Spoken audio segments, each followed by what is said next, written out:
Cities Skylines is a fantastic game. In fact, without a doubt, it is my favorite game.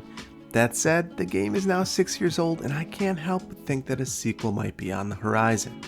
In this video, I'm going to give you my list of things that I'd like to see in Cities Skylines 2 from a city planner's perspective. And you might be wondering why I think that Cities Skylines 2 might be just on the horizon. Well, on average, a new DLC is released for the game every 6 months or so. And as of filming this video, it has been over a year since the last DLC, Sunset Harbor, was released.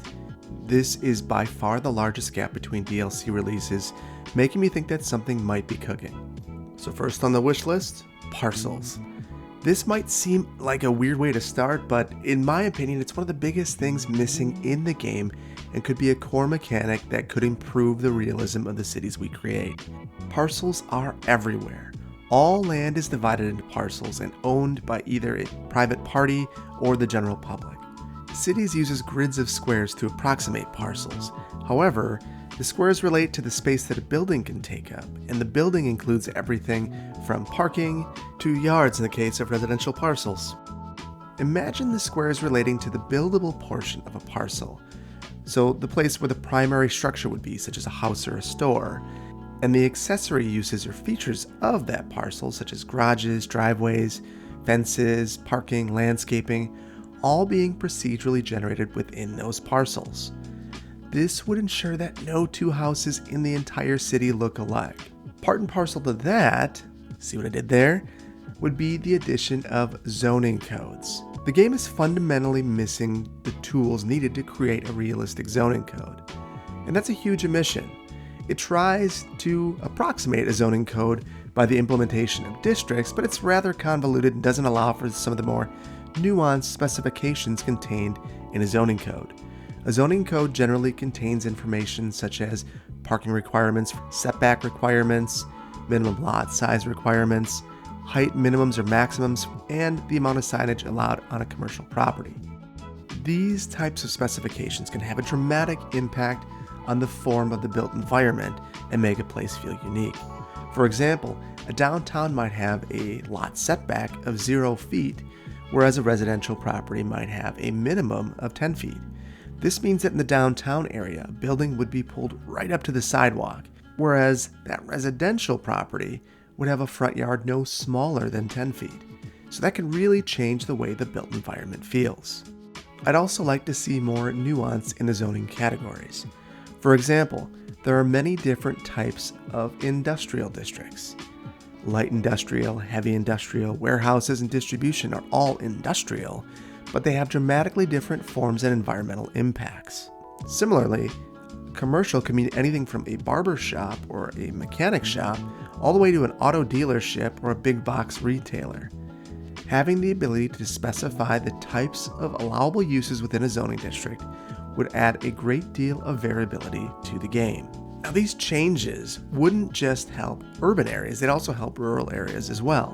One way of looking at the transition from the natural environment to a dense urban environment is the transect. In this model, lot sizes and their characteristics change based on their location within the transect. And you can see this in reality all around you. Compare the lot size of an ex-urban home to that of an inner-ring suburb or an urban neighborhood, and the characteristics of the buildings in each of those classifications. There are significant differences in building size, placement, and parking availability, and these could be controlled if cities had a zoning code. Related to that are additional zoning classifications and missing building types. One of the biggest missing zoning classifications is mixed-use zoning. This makes the creation of a downtown or town center very difficult, and adding mixed-use zoning would make it much more possible. I'd also like to see large format buildings incorporated into the game. Things such as big box retailers, malls, apartment complexes, and self-storage, just to name a few. There are also a number of buildings that are in nearly every city that generate tons of traffic that are missing from the game. These types of uses include gas stations, grocery stores, daycares, churches, community centers, and homeless shelters. And I think it would be wonderful to have those types of buildings incorporated into the game. And related to that are more building themes and adaptive reuse of buildings. Themes would be related to the types of materials used for the creation of buildings. So in different decades, different building materials have been used. I'd like the ability to specify building types based on specific districts or have them change automatically based on a number of in-game years. This would show differences between when neighborhoods were developed, and I think it would be a very interesting mechanic. I'd also love to see the ability to adaptively reuse buildings. In reality, buildings aren't always demolished when they reach the end of their useful life for specific use. Often, they are redeveloped for a new use. For instance, old industrial warehouses are often turned into lofts in downtown areas. And in low-density residential districts, density can be increased by adding accessory dwelling units over garages or converting single-family homes into duplexes, usually without significant changes to the character of a neighborhood. Like I said, often buildings are repurposed, and I'd love this mechanic to be incorporated into the game. I would also like to see the addition of a campus or park life-like tool to create school campuses, graveyards, memorials, and other space-intensive type uses. Schools, for instance, are very complex. Regardless of whether you're looking at an elementary school, a high school, or a middle school, they generally take up a significant amount of space and incorporate things that are very park-like in nature, such as playgrounds or ball fields. Sometimes they'll even incorporate things like community gardens. Graveyards and memorials can take up a significant amount of space too, and can be landmarks within the community, much in the same way that schools are. The ability to create these types of uses would go a long way towards making a more realistic land use pattern within your cities.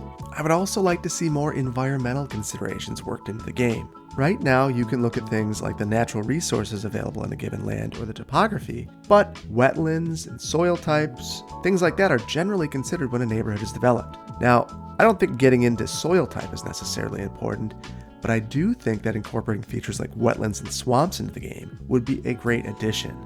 This would add the need for stormwater detention, which is completely missing from the game right now, and it's such an important issue with climate change really driving a lot of decision making in terms of neighborhood design and layout. I'd also like to see lighting being a factor in the game. Often, when reviewing plans, I have to look at light spillage to see if it's going to impact neighboring properties. Speaking of the environment, I couldn't talk about the environment without talking about seasons. The winter DLC was a nice addition to the game, but having true seasons would make the game come to life. And in that same vein, if it's raining, it'd really be great to see that water dissipate through the stormwater facilities I mentioned previously. Now let's move on to the transportation network. I'd love to see better road building tools. While the existing road tools do the trick, the game could be much deeper with improved road building and layout tools. For example, the ability to dedicate rights-of-way or preserve land for transportation corridors and then build the roads within those rights-of-way would allow greater flexibility for roadway networks without the need to demolish buildings when upgraded. Imagine being able to enter a planning mode where you could specify the width of a right-of-way that would be dedicated prior to ever building the road. And then, once you build the road, larger terraces would be present to ensure that there's space for wider roads in the future. Right-of-way could go hand in hand with advanced roadway configuration tools. I imagine these tools looking similar to StreetMix, which allows users to specify the configurations of a road cross-section. This tool would allow you to configure the number of lanes on a road, whether there are bike lanes or bus-only lanes, and whether there is parking or not, and the configuration of that parking. I'd also like the ability to have configurable sidewalks, the ability to configure their placement and their width, and replace them with multi-use paths if desired. This tool would be very powerful. It would allow you to specify whether sidewalks are there or not, whether there's angled parking on a street, whether the sidewalks are wide enough for cafe seating, or whether there's urban furniture or landscaping within the street terrace. I would also love to see a roundabout builder incorporated into the game, as well as the ability to add or remove zoning from any type of road. Speaking of roads, I would love to see traffic safety and accidents added to the game. City Skylines makes congestion the primary method of judging your transportation system's effectiveness. In reality, safety has a much bigger impact on the transportation system than congestion most of the time. Incorporating accidents would give players the ability to change unsafe intersections and add pedestrian crossings. I think adding a traffic safety mechanic would be a huge addition to the game. And finally, I'd love there to be more transit vehicle options. There are many different types of buses, and almost all of them carry more than 30 passengers. I'd love the ability to choose articulated buses and buses of higher capacity. This would allow the creation of bus rapid transit systems, a mode of transit that is missing from the game. I'd also like the ability to have longer or shorter passenger trains and light rail vehicles and trams.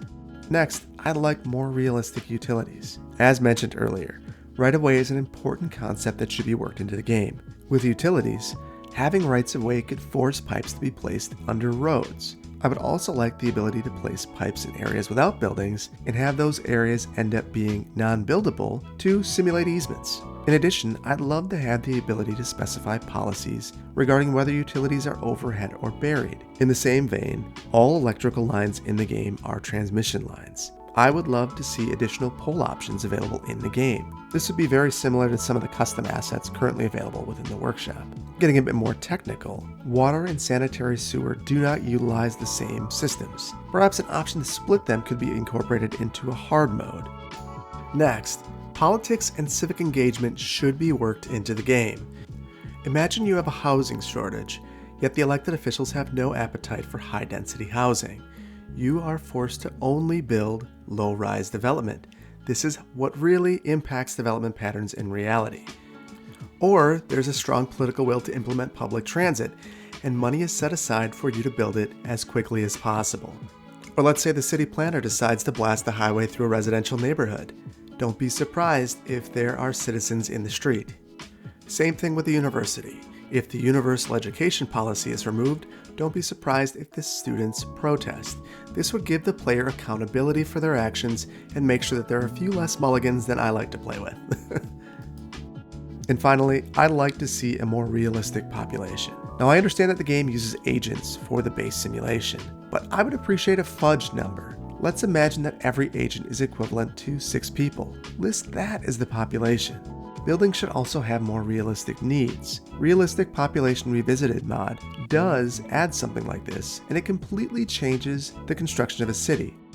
Way too many commercial spaces are needed in cities right now. In the future, commercial spaces are projected to take up even less of a city's overall footprint as working from home and e-commerce become the norm. Seeing a realistic population would also create a stronger connection between the places we're creating and the places that we're part of in the real world. I think it would also give more context to the massive scale of some of the cities that we create. So what do you think of my list? Do you think a Cities Skylines 2 release is imminent? Let me know in the comments. And if you like this video, please consider hitting the like button and subscribing to my channel. I also want to give a huge shout out to my Patreon supporters who enable me to create content like this. Thank you so much, and I will see you in the next one.